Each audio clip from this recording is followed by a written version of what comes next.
পাকিস্তানের সঙ্গে বাংলাদেশের সম্পর্ক উন্নয়নের কথা উঠলেই চেতনাবাদের পক্ষ থেকে একটি প্রশ্ন উত্থাপিত হয়।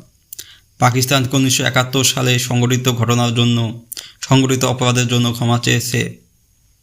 এটি কথা জেনে রাখা ভালো, 1974 সালে পাকিস্তানের তৎকালীন প্রেসিডেন্ট জুলফিকার আলী ভুট্টো বলেন, মহানবীর নামে আমি আপনাদের কাছে তওবা করছি।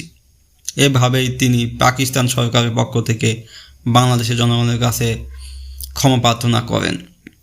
30 জুন 1974 সালে নিউ ইয়র্ক টাইমসে এই রিপোর্টটি প্রকাশিত হয়।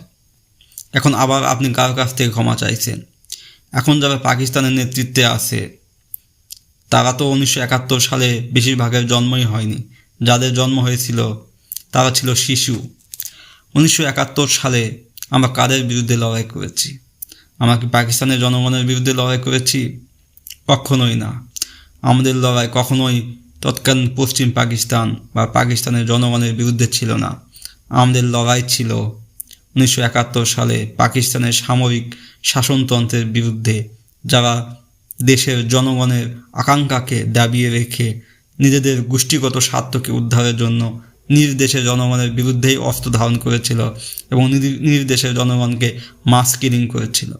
1971 সালে পশ্চিম পাকিস্তান থেকে আলাদা হয়ে আমরা স্বাধীন একটি দেশ গঠন করলেও পশ্চিম পাকিস্তান তথা বর্তমান পাকিস্তানের জনগণের লড়াই কিন্তু শেষ হয়ে যায়নি।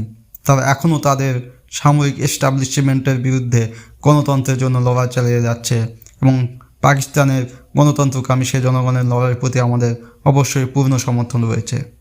1974 সালে শেখ মুজিবুর রহমান পাকিস্তান সফরে যান এবং তাকে সেখানে ব্যাপক সংবর্ধনা দেওয়া হয়।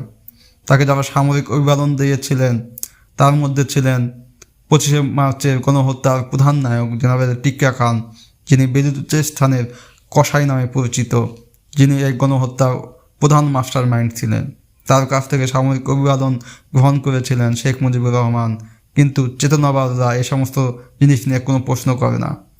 1974 সালে জুলফিকার আলী ভুট্টোকেও বাংলাদেশে আমন্ত্রণ জানানো হয় এবং তাকে সাভারের জাতীয় স্মৃতিসৌধে নিয়ে গিয়ে ব্যাপক সংবর্ধনা দেওয়া হয়, কিন্তু চেতনাবাদদের এ সমস্ত জিনিস নিয়ে কোনো প্রশ্ন নেই। আসলে বাংলাদেশকে ভারতের অধীনস্থ করে রাখার জন্যই তারা 1971 প্রসঙ্গ বারবার টেনে আনে। বাংলাদেশ একতরফাভাবে যে সমস্ত জিনিস ইন্ডিয়া থেকে আমদানি করে থাকে তার বিকল্প অনেক কিছুরই উৎস হতে পারে পাকিস্তান, শ্রীলঙ্কা, মিশর বা ইন্দোনেশিয়া, কিন্তু বাংলাদেশ কখনোই যাতে স্বাধীন পররাষ্ট্রনীতি গ্রহণ না করতে পারে এজন্যই বারবার 1971 সেই কৃতজ্ঞতার ভুয়া গল্প শোনানো হয়।